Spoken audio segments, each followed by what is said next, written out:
নমস্কার, আপনারা আছেন গল্প জগতে। আজ শুনবেন অভিশপ্ত ফটো। যদি গল্পটি ভালো লেগে থাকে তাহলে অবশ্যই একটি লাইক করে দেবেন এবং চ্যানেলটি অবশ্যই সাবস্ক্রাইব করে দেবেন। পাশে থাকা বেল আইকন প্রেস করবেন এবং কমেন্ট করে জানাবেন আপনাদের ব্যক্তিগত মতামত। শুনতে থাকুন, পাশে থাকুন গল্প জগৎ।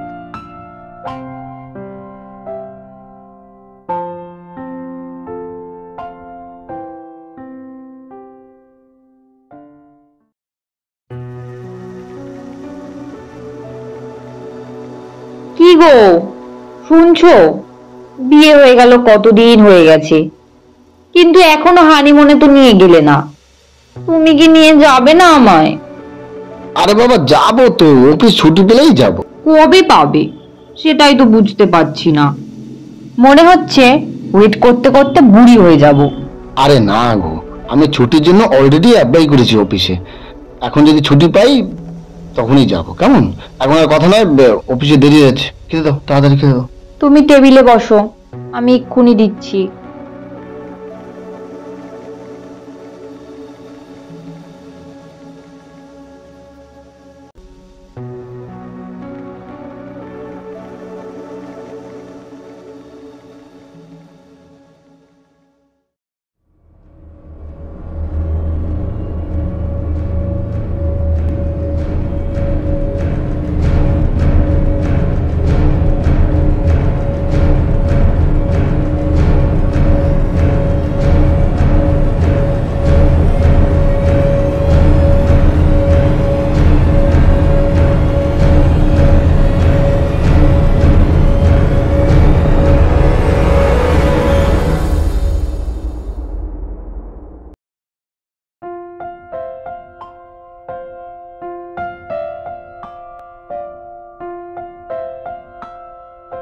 স্নিগ্ধা আর সম্পূরণ দীর্ঘ 7 বছর প্রেম করে তারপর গত 5 মাস হলো বিয়ে করেছে। তাই হানিমুন নিয়ে তাদের মধ্যে কথা হলো। একদিন রাতে সম্পূরণ এসে স্নিগ্ধাকে বলল, শোনো, জিনিসপত্র সব গোছগাছ করে ফেলো, আমরা কাল সকালেই বেরিয়ে পড়বো, কেমন?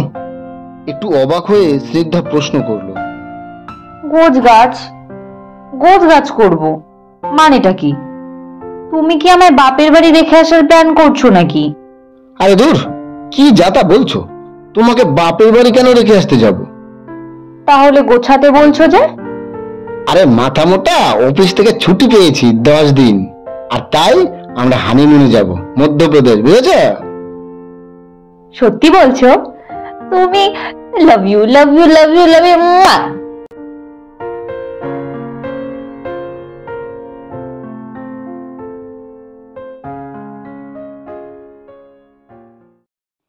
পরদিন সকালে হাওড়া স্টেশন থেকে ভোপাল যাওয়ার গাড়ি ধরলো।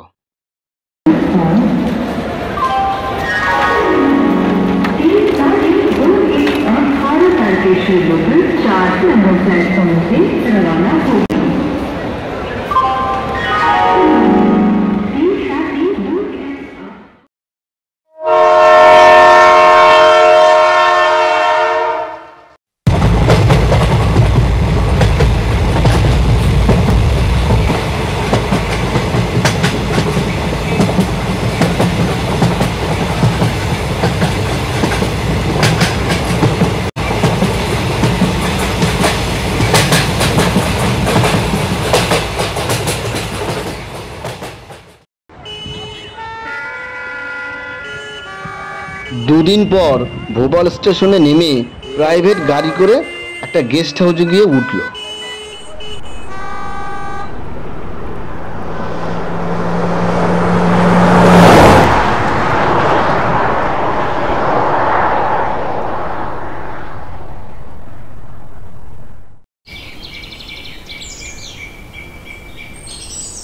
ওরা যখন পৌঁছলো তখন প্রায় সন্ধে, তাই একটু বিশ্রাম নিয়ে রাতের খাবার খেয়ে ঘুমিয়ে পড়ল।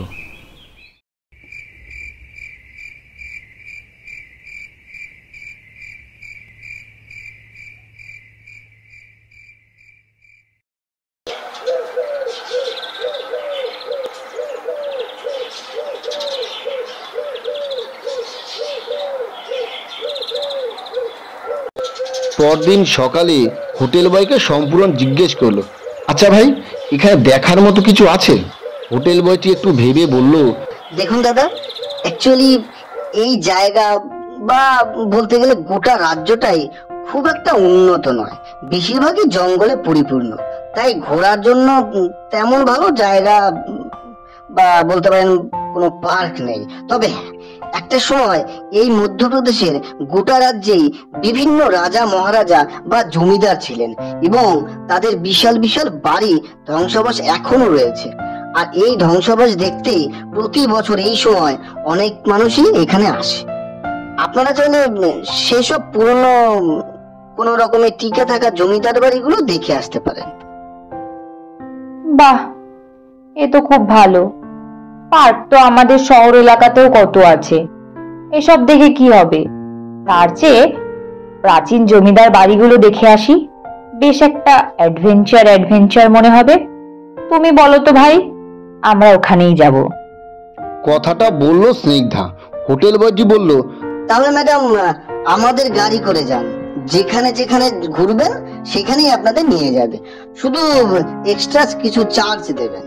সম্পূরণ আর না করতে পারলো না, ওরা হোটেলের গাড়ি করে বেরিয়ে পড়ল।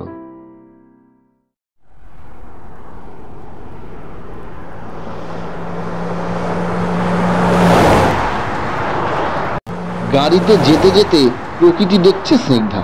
কিছুক্ষণ এভাবে দেখে সম্পূরণকে বলল, একটা জিনিস লক্ষ্য করেছো? এখানকার পরিবেশ কত শান্ত, আর আমাদের ওইদিকে শুধু চেঁচামেচি হই হুল্লোড়, যে জীবন একেবারে অতিষ্ঠ হয়ে ওঠে। নিঃশ্বাস নিতেও কত কষ্ট হয়, আর এখানে প্রাণ ভরে শ্বাস নেওয়া, কোনো কষ্ট নেই।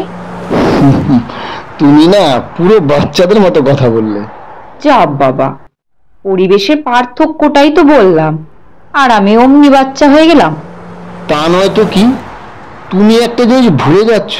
আমরা যেখানে থাকি সেই জায়গাটা পিওর শহর, সেখানে কয়েক লাখ মানুষ একসাথে থাকে, বাড়িগুলো সব পাকা, 90% লোকের গাড়ি আছে।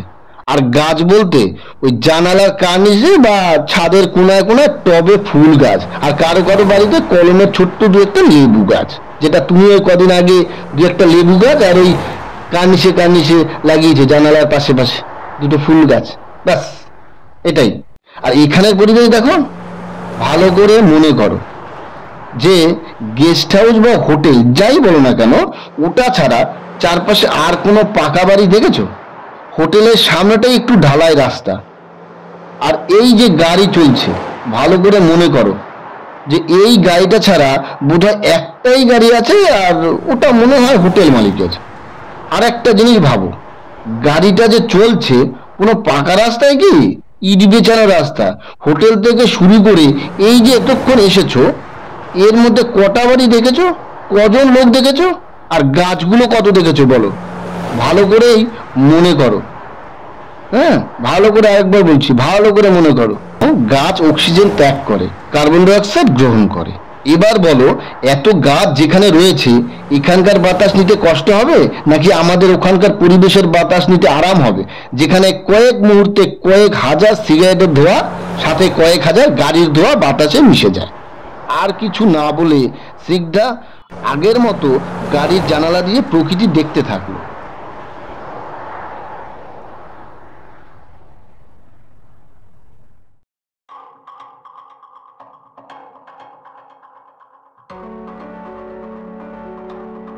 দুপুরের একটু আগে গাড়ি এসে একটা বড় কিছুটা ভেঙে পড়া রাজবাড়ির সামনে দাঁড়ালো। ড্রাইভার বলল, आप लोग ये पुराना घर को अंदर से जाके देख लीजिए, मैं यहीं पर हूँ। ওরা দুজনেই বাড়িটাকে প্রথমে দেখলো।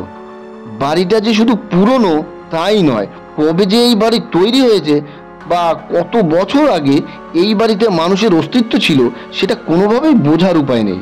বাড়িটার সব ইট বেরিয়ে আছে, তাতে একটুও চুনসুরকি লেশ মাত্র নেই। দেয়াল জুড়ে বড় বড় বট অসত্য গাছ। বাড়িতে যে কোনো এককালে বড় গেট ছিল তার কোনো অস্তিত্ব নেই। ঘরের মাথায় ছাদ আছে কিনা সন্দেহ। সম্পূরক ড্রাইভারকে বলল, এটা আপনি কোথায় নিয়ে এলেন? আপনি আর আমরা দুজন ছাড়া আর তো কোনো লোক নেই, আর বাড়ির অবস্থাও তো ভালো নয়। এখানে কি দেখবো? দেখার কি রয়েছে সেটাই তো বুঝতে পারছি না। ড্রাইভার এবার একটু ভয়ে ভয়ে বলল, साहब सब लोग पहली बार यहीं पर आता है, इसलिए आपको इधर ले आया।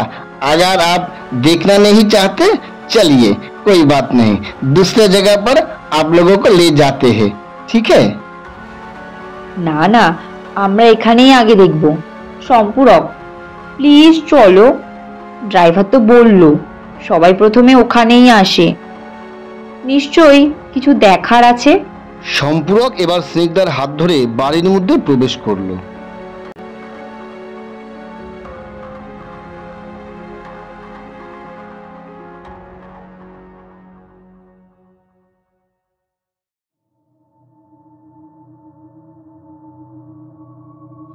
বাইরে থেকে বাড়িটাকে যতটা ভাঙাচুরো বলে মনে হচ্ছিল, ভিতরের ঘরগুলো ততটা ভাঙা নয়। সেকেলের জিনিসপত্র চারদিকে ছড়িয়ে ছিটিয়ে আছে, তবে কিছু ভাঙা, কিছু আবার মোটামুটি ঠিকও আছে। ঘরগুলো ঘুরে দেখছে, আর মাঝে মাঝেই একটা অদ্ভুত খিলখিলে হাসির শব্দ শুনতে পাচ্ছে সম্পূরক। স্নিগ্ধাকে সে কথা বলতেই ও হেসে বলল, তুমি আমায় গাড়িতে বসে বললে না আমরা কোলাহল যানজটের মধ্যে থাকি, আর তুমি সেই কোলাহলের শব্দ শুনতে পাচ্ছ? আর যদি সত্যি এখানে কোনো হাসির শব্দ হতো তাহলে আমিও শুনতে পেতাম। কথাটা শুনে সম্পূরক ভাবলো কিছু বলবে, আবার ভাবলো থাক, কিছু বলার দরকার নেই, কথা কাটাকাটি হবে, আর ঘুরতে এসে কথা কাটাকাটি ঠিক না। তাই আর কিছু বলল না। ওরা ঘুরতে ঘুরতে প্রায় সব ঘর দেখে ফেলেছে, এবার বেরোনোর পালা। এমন সময় হঠাৎ স্নিগ্ধার চোখে অন্যান্য ঘরের চেয়ে অপেক্ষাকৃত ছোট একটা ঘর নজরে এলো। অমনি ওই ঘরটায় গিয়ে ঢুকলো। ঘরের জিনিসপত্র তেমন কিছু নেই, থাকার মধ্যে আছে একটা বসার সাইকেলের সোফা, একটা আয়না, আর বহু পুরনো ধুলো জমা কোনো এক মহিলার বাঁধানো একটা ছবি। ছবি যেন স্নিগ্ধাকে ওর অজান্তেই ওকে মুগ্ধ করেছে। অবশ্য যত্নের অভাবে মহিলার মুখটা ভালোভাবে দেখা যাচ্ছে না। ও আস্তে আস্তে ছবিটার কাছে গিয়ে হাতে থাকা রুমাল দিয়ে মুছে দিল। অমনি অবাক হয়ে গেল, দেখলো ছবিতে থাকা নারী যেন কোনো মানুষ নয়, কোনো এক দেবী। এতটাই মনোমুগ্ধকর রূপ।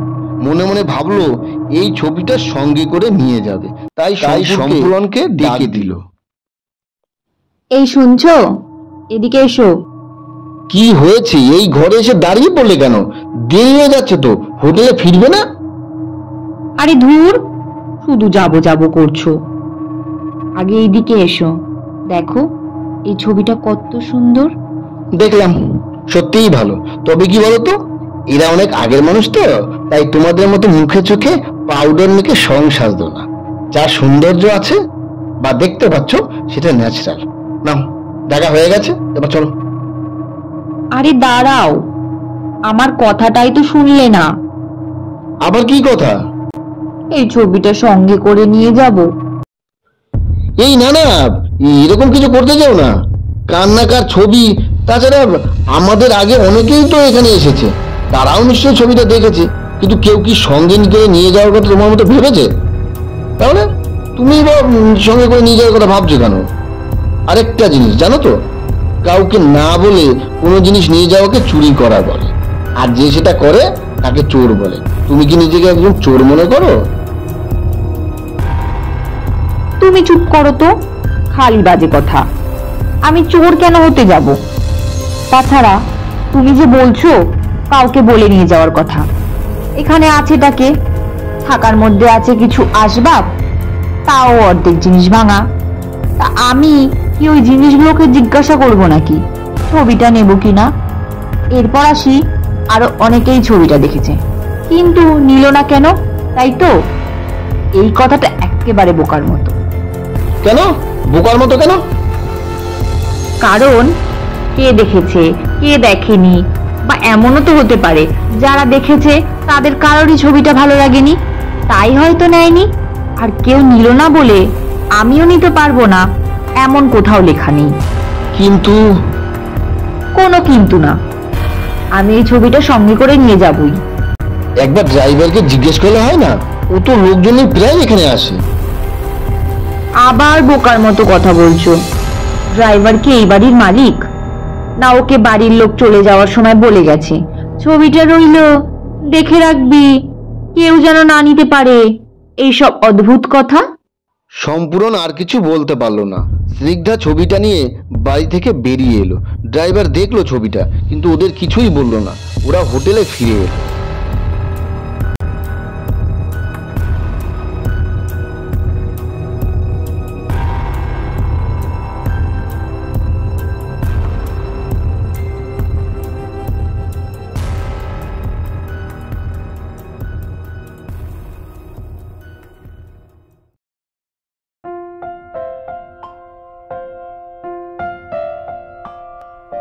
এরপর বাকি দিনগুলো ওরা আরো অনেক পুরনো বাড়ি, ঐতিহ্যশালী জায়গা দেখেছে। কিন্তু স্নিগ্ধার আর অন্য কোথাও তেমন আর ভালো লাগলো না। খালি সময় পেলেই ছবিটার দিকে দেখে আর ঘন্টার পর ঘন্টা ছবিটার সামনে বসে থাকে, যেন ছবিটাই ওর জগৎ হয়ে গেছে।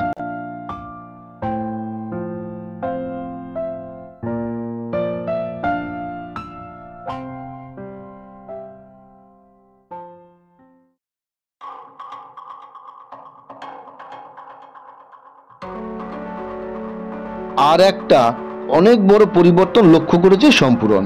সেটা হলো এই কদিনেই স্নিগ্ধা যেন বেশ কিছুটা বুড়িয়ে গেছে। গায়ের উজ্জ্বলতা কমে যাচ্ছে, চামড়া কিছুটা কুঁচকে গেছে, চোখের তলায় কালি পড়ে গেছে। ও মনে মনে ভাবলো, এটা এটা কি করে হতে পারে? বয়সের সাথে সাথে মানুষের যৌবন ক্ষয়ে যায়, এটা তো ঠিক আছে, কিন্তু এই 10 দিনে বয়স এতটা বেড়ে গেল কি করে? পরক্ষণে ভাবলো, পরিবেশ তো খুব সুন্দর, প্রকৃতির কোলে আমরা রয়েছি, খাওয়া দাওয়া ঠিক আছে, ঘুম ঠিক আছে, এরপরও কি করে এটা সম্ভব? মনে হচ্ছে এই পরিবেশটা স্নিগ্ধার শুট করেনি। নিজের এলাকায় ফিরলে চেনা পরিবেশে আবার সব ঠিক হয়ে যাবে। আরেকটা জিনিস লক্ষ্য করলো, ছবিটা প্রথমে যখন দেখেছিল তখন এত উজ্জ্বল ছিল না, কিন্তু এই কদিনে যেন ছবিটা নিজের রূপ পরিবর্তন করেছে, অর্থাৎ নিজের সঠিক রূপ ফিরে পেয়েছে। তারপর ভাবলো, স্নিগ্ধা সর্বক্ষণ ছবিটাকে যত্ন করছে, এটা নিশ্চয়ই যত্নেরই ফল। স্নিগ্ধা বুড়িয়ে যাচ্ছে এটা সম্পূর্ণ লক্ষ্য করেছে, কিন্তু স্নিগ্ধার সেদিকে কোনো খেয়ালই নেই। ওর আচরণ দেখে মনে হচ্ছে ওর শরীর আগে যেরকম ছিল এখনো সেরকমই আছে, কোনো পরিবর্তনই হয়নি, বা ও পরিবর্তনটা দেখতেই পাচ্ছে না।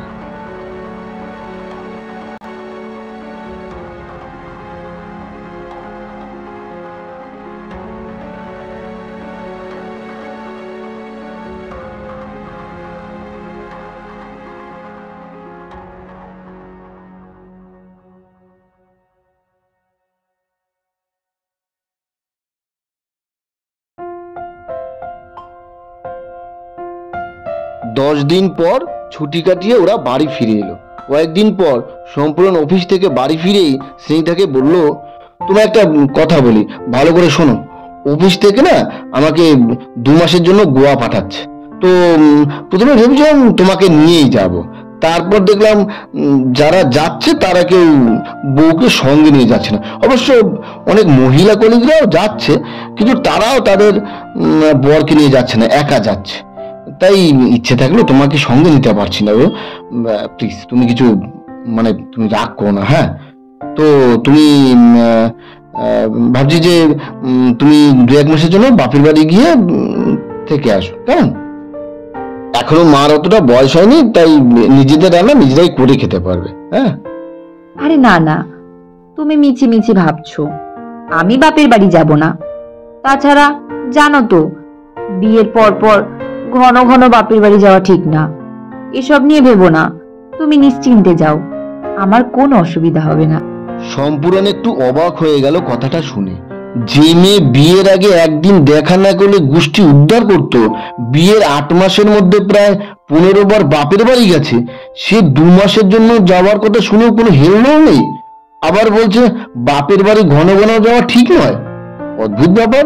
ঘুরে এসে তো বিরাট পরিবর্তন হয়েছে। যাকে এই পরিবর্তন হয়েছে, খুব ভালোই হয়েছে। অ্যাটলিস্ট মায়ের এই বয়সে হাত পুড়িয়ে রান্না করে খেতে হবে না। সম্পূর্ণ গোয়া চলে গেল।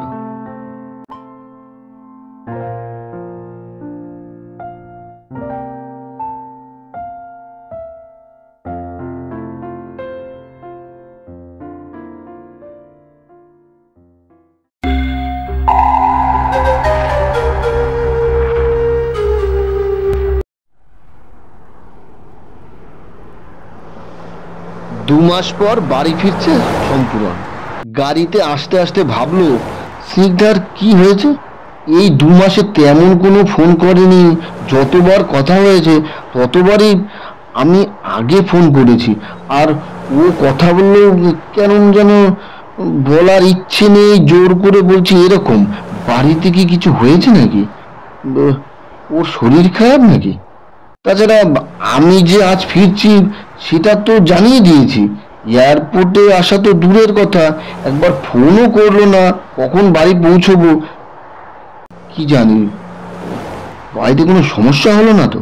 এটা ভাবতে ভাবতে বাড়ি পৌঁছলো।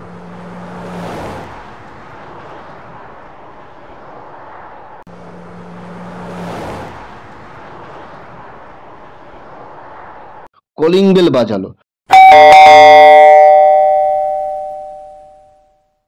সম্পূরণ ভেবেছিল স্নিগ্ধাকে একটা সারপ্রাইজ দেবে, কিন্তু ওকে অবাক করে দিয়ে দরজা খুলল ওর মা।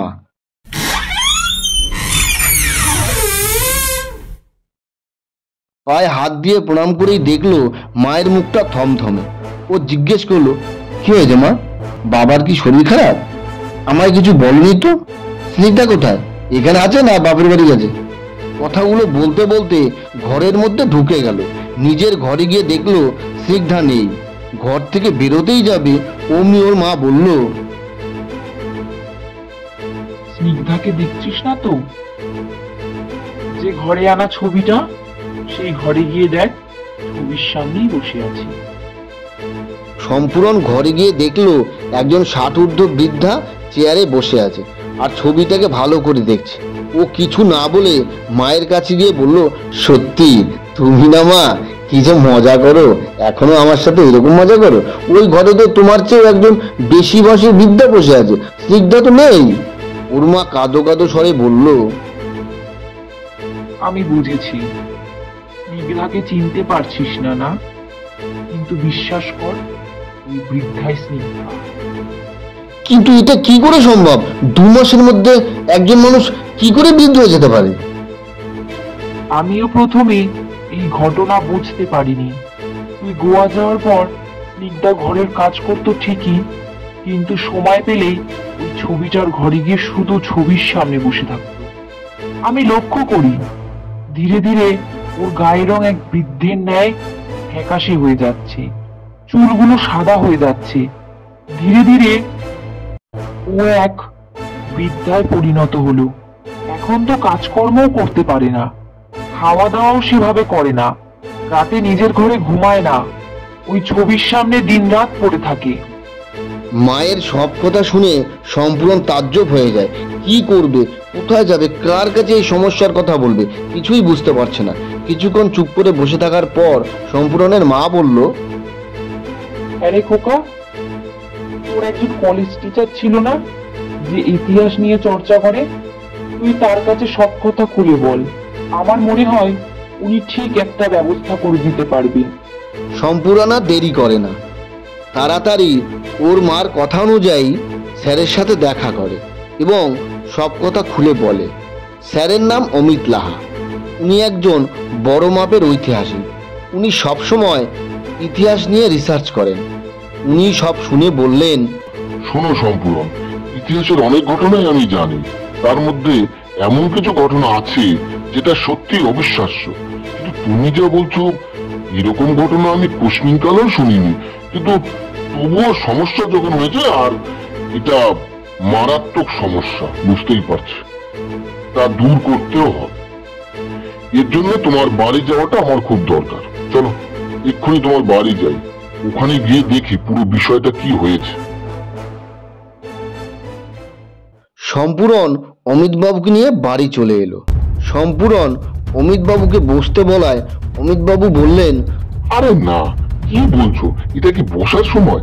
আগে চলো তোমার ছবির ঘরে যাই, ছবিটাও দেখা হবে আর তোমার স্ত্রীকেও। সম্পূরণ স্যারকে নিয়ে ছবি রাখার ঘরে গেল। অমিতবাবু প্রথমে সম্পূরণের বউকে দেখলেন। সে এখন আর 25 বছরের যুবতী মহিলা নেই, 60 ঊর্ধ্ব এক বৃদ্ধায় পরিণত হয়েছে। এরপরই স্নিগ্ধার তাকিয়ে থাকা ছবিটার দিকে তাকিয়ে আটকে উঠলেন, আর সাথে সাথে দুপা পিছিয়ে এলেন।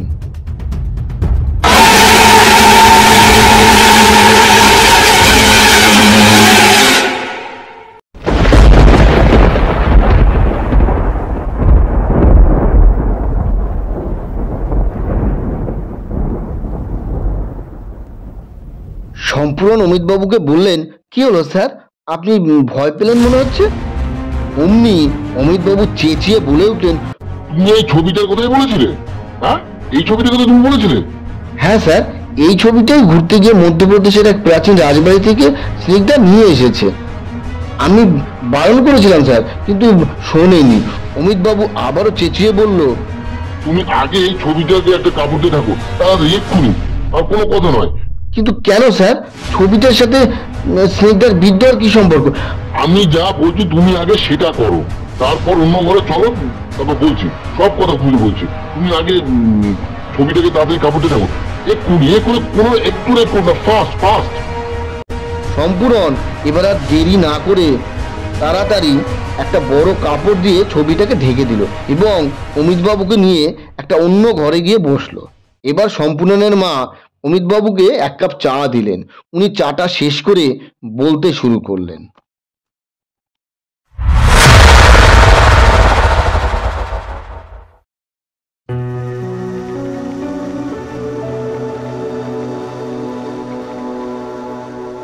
শোনো সম্পূর্ণ, এবার আমি যা বলবো, বলতে পারো এটা পৃথিবীর একটা বিরলতম ঘটনার বিরলতম ঘটনা। এরকম ঘটনা পৃথিবীর অন্য কোথাও ঘটেছে কিনা তা আমার জানা নেই। তোমার স্ত্রী এবং তুমি এই ছবিটাকে আর 5টা সাধারণ ছবির মতোই ভাবছো, আর এটা ভেবেই তোমার স্ত্রী সাথে করে নিয়ে এসেছে। আমার দীর্ঘদিনের রিসার্চে এটাই ছিল সবচেয়ে অবিস্মরণীয় রিসার্চ। আমি এই ছবিটার ব্যাপারে রিসার্চ করে সবটাই জানতে পারি, কিন্তু ছবিটা বর্তমানে কোথায় আছে সেটাই আমি জানতে পারিনি।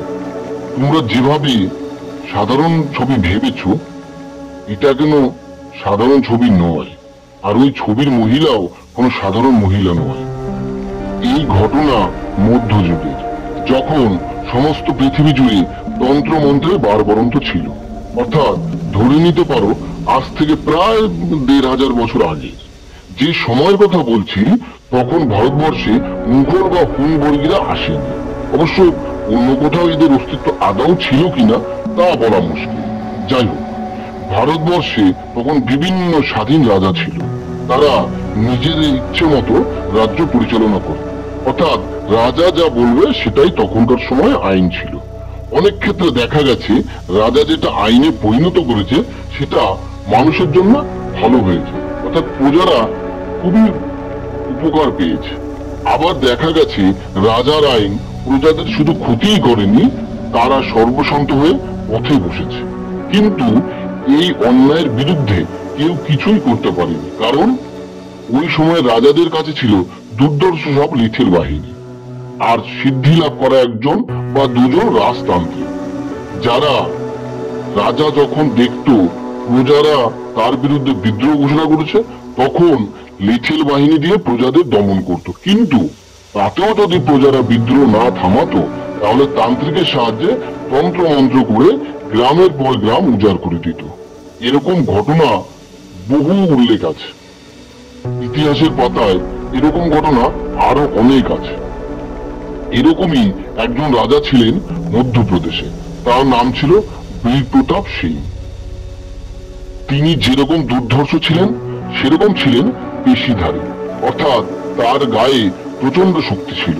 তার সম্পর্কে জানা যায় তিনি কিছু রাজ্য মল্লযুদ্ধে জিতেছিলেন, অর্থাৎ অন্য রাজ্যের রাজাকে মল্লযুদ্ধে আমন্ত্রণ করত, শর্ত রাখত যুদ্ধে যে জিতবে সে রাজ্য পাবে।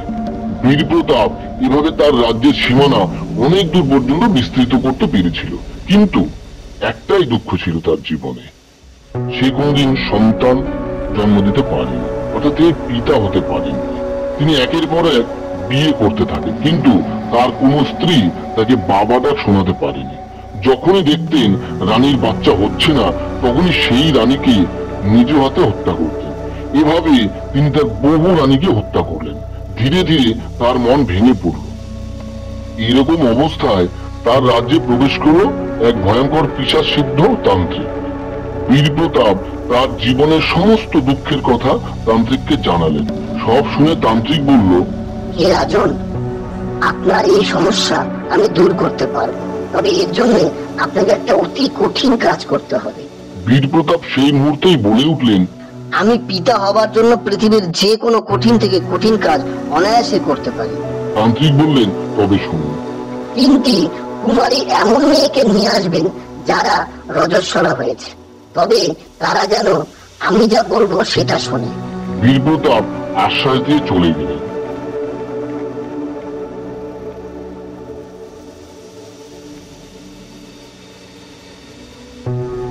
প্রচুর স্বর্ণমুদ্রা দিয়ে তিনটি কুমারী মেয়েকে রাজি করিয়ে তান্ত্রিকের কাছে নিয়ে এলেন অমাবস্যা রাতে। তান্ত্রিক তিনটি মেয়েকে দিয়ে মৈথুন করালেন। মৈথুন শেষে তিনজনের কাছ থেকে মৈথুন রস সংগ্রহ করে একটি মৃত 21 বছর বয়সী যুবতীর মেয়ের শরীরে মন্ত্র দ্বারা প্রবেশ করালেন। ওম সংকীর্তানায় তমোরিজং গর্ভানিষ্কায় মতুন হিয়াং কর্মায়।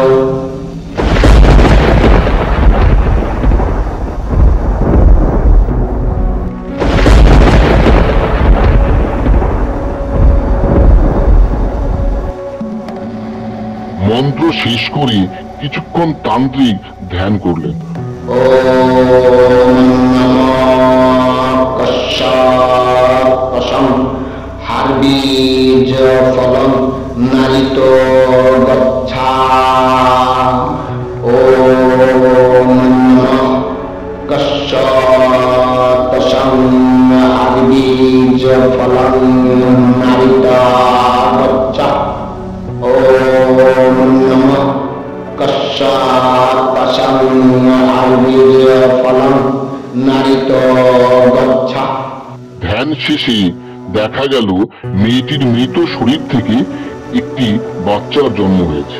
তান্ত্রিক বাচ্চাটিকে বীরপ্রতাপের হাতে দিয়ে বললেন, রাজন, এটি একটি কন্যা সন্তান, তবে ভাববেন না যে কন্যা হয়েছে তাহলে আপনার রাজ্য কে দেখবে। মনে রাখবেন, এ কোনো সাধারণ কন্যা নয়, এ হলো পিশাচ সিদ্ধ সন্তান। এর যেরকম ভুবন ঘুরানো রূপ হবে, তেমনি কয়েকশো পুরুষের শক্তি একত্রে এই কন্যার শরীরে থাকবে। এর নাম দিলাম বজ্রাণী। বীরপ্রতাপ বজ্রাণীকে বড় করে তোলে। বজ্রাণী রূপে বহু রাজপুত্রকে আকৃষ্ট করে এবং এই সুযোগে সেই রাজপুত্রদের সাথে সঙ্গম চলাকালীন পেশি বলে হত্যা করে সেই রাজ্য দখল করে ফেলে। ধীরে ধীরে বীরপ্রতাপের রাজ্য বহু গুণ বেড়ে যায়। বীরপ্রতাপের মৃত্যুর পর দীর্ঘদিন এই রকমই পন্থা অবলম্বন করে বজ্রাণী। কিন্তু একটা সময় তিনি ভাবেন কি করে তার এই মোহমীয় সৌন্দর্য সব সময় অর্থাৎ চিরকালের জন্য ধরে রাখতে পারেন। তিনি এক তান্ত্রিকের সাথে এ বিষয়ে কথা বলেন। সব কথা শুনে তান্ত্রিক বলে, শুনুন রাজকুমারী, আপনি যা বলছেন সেটা অসম্ভব, কারণ প্রকৃতির নিয়ম বিরোধী। প্রকৃতি যেরকম সময় বদলে যায়, গ্রীষ্মের পর বর্ষা, তারপর ঠান্ডা, তারপর আবার গ্রীষ্মের উৎপত্তি, সেরকম প্রত্যেক প্রাণীর জীবনে 4টি ধাপ রয়েছে: শৈশব, কৈশোর, যৌবন ও শেষে বার্ধক্য। এই ধাপগুলো একের পর এক আসবেই। চিরকাল একই অবস্থায় থাকা কখনো সম্ভব নয়। প্রাণীর বার্ধক্যের পর মৃত্যু হয় এবং নতুন জন্ম হয়। আর 4টে ধাপ পরপর আসতে থাকে। এটাই পৃথিবী তথা প্রকৃতির নিয়ম। এই নিয়মের অন্যথা প্রাণীকুলই নয়, স্বয়ং দেবতাও মর্তলোকে এসে করতে পারেনি, যার হাতে এই সমগ্র সংসার সৃষ্টি। কথা শোনার পরও মানতে চাইলেন না বজ্রানী। প্রকৃতির নিয়ম, সে বলল, কোনো না কোনো উপায় তো নিশ্চয়ই আছে সৌন্দর্যকে ধরে রাখার। আপনি সেটা খুঁজে বার করুন তো। যেভাবেই হোক আমি আমার সৌন্দর্য চিরকাল একই রকম রাখতে চাই। কিছুদিন সময় চাইলেন তান্ত্রিক। এরপর বজ্রানীকে ডেকে বললেন, রাজকুমারী, একটা উপায় আমি খুঁজে বার করেছি, তবে সেটা খুবই কঠিন। সেটা নিয়ে আপনাকে ভাবতে হবে না, আপনি শুধু উপায়টা বলুন। তান্ত্রিক বললেন, আপনি অমাবস্যার রাতে বস্ত্রহীন হয়ে আমার কাছে আসবেন। তারপর 3 দিন শব্দের উপরে পদ্মাসনে বসে আমার শেখানো মন্ত্র উচ্চারণ করবেন। 3 দিন সম্পূর্ণ হয়ে গেলে যখন আপনি রজস্বলা হবেন, তখন আমি আপনার নির্গত হওয়া রক্ত থেকে আপনার একটি ছবি অঙ্কন করব। এরপর মন্ত্র দ্বারা আপনার প্রাণকে ওই ছবির মধ্যে আবদ্ধ করে দেব। আপনি ওই ছবির মধ্যে থেকে আপনার সৌন্দর্য দেখতে পাবেন। যে প্রাণী আপনার রূপে মুগ্ধ হয়ে আপনার ছবির দিকে কিছুক্ষণ তাকিয়ে থাকবে, সেই প্রাণীকে আপনি বশীভূত করে ধীরে ধীরে তার যৌবন আপনি গ্রহণ করে চিরকাল যৌবনবতী থাকবেন। তবে একটা কথা, যতদিন আপনি কোনো প্রাণীর যৌবন গ্রহণ করবেন, ততদিন আপনার যৌবন থাকবে। কিন্তু দীর্ঘদিন যদি কোনো প্রাণী আপনার ছবির সামনে না আসে, তবে আপনার যৌবন ধীরে ধীরে কমতে থাকবে। আবার যখন কোনো প্রাণীর যৌবন গ্রহণ করতে পারবেন, তখন আবার হারানো যৌবন ফিরে পাবেন। বজ্রানী তান্ত্রিকের কথায় রাজি হলো। তান্ত্রিকের কথা মতো বজ্রানী অমাবস্যা রাতে নগ্ন হয়ে শব্দের উপর বসে মন্ত্র উচ্চারণ করতে থাকে। ওম বিশালাক্ষিং দ্রাক্ষিং তম মজ্জাগতিং সর্বানাহিস গতায়। ওম বিশালাক্ষিং দ্রাক্ষিং তম মজ্জাগতিং সর্বানাহিস গতায়। ওম বিশালাক্ষিং দ্রাক্ষিং তম মজ্জাগতিং সর্বানাহিস গতায়। এইভাবে 3 দিন একটানা মন্ত্র উচ্চারণ করতে থাকে এবং রজস্বলা হলে সেই রক্ত দিয়ে বজ্রানীর একটি সুন্দর ছবি তান্ত্রিক এঁকে ফেলে। ধীরে ধীরে বজ্রানীর মৃত্যুর কোলে ঢলে পড়ে। এরপর ছবিটি তান্ত্রিক রাজবাড়িতে রেখে আসে, কিন্তু কেউ এই ছবির আসল রহস্য জানলো না। তার ফলে রাজবাড়ির প্রত্যেকেই ছবির প্রতি আকৃষ্ট হয়ে পড়ে এবং প্রত্যেকেই ছবির প্রভাবে অকালে বৃদ্ধ হয়ে মারা যায় এবং তারা কেউ জানলো না যে কেন অকালে তারা বৃদ্ধ হয়ে মারা যাচ্ছে।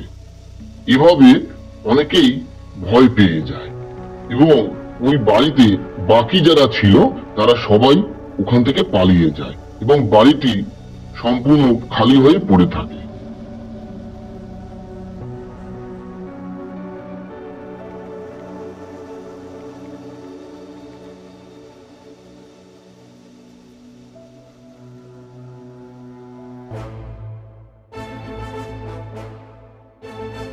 তোমার ঘরে যে ছবিটা এনেছো ওটা সেই বজ্রানীর ছবি। এখন তবে উপায়? উপায় একটাই, ছবিটাকে পুড়িয়ে ফেলতে হবে। চলো এক্ষুনি সেই কাজ করি। ওরা সেই মুহূর্তেই ছবিটাকে আগুন ধরিয়ে দেয়।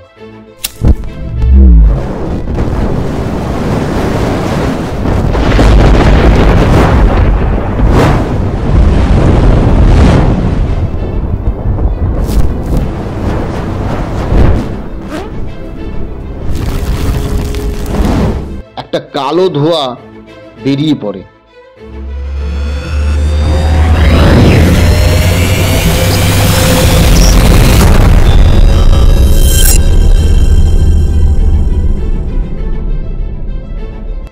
এবং কালো ধোঁয়া থেকে একটা নারী কণ্ঠ মিষ্টি কণ্ঠে বলে ওঠে, আপনাদের অসংখ্য ধন্যবাদ।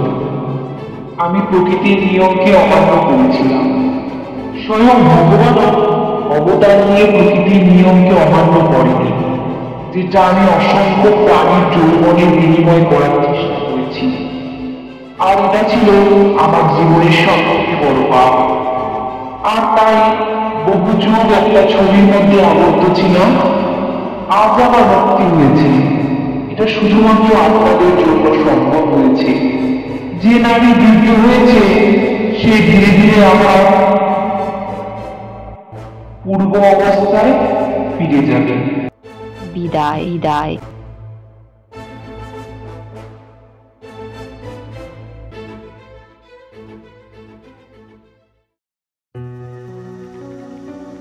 কথাটা মিথ্যে হয়নি। কিছুদিনের মধ্যেই স্নিগ্ধা আবার আগের অবস্থায় ফিরে এসেছে। আগে যেরকম সুন্দর ছিল ঠিক সেই রকম হয়ে গেছে।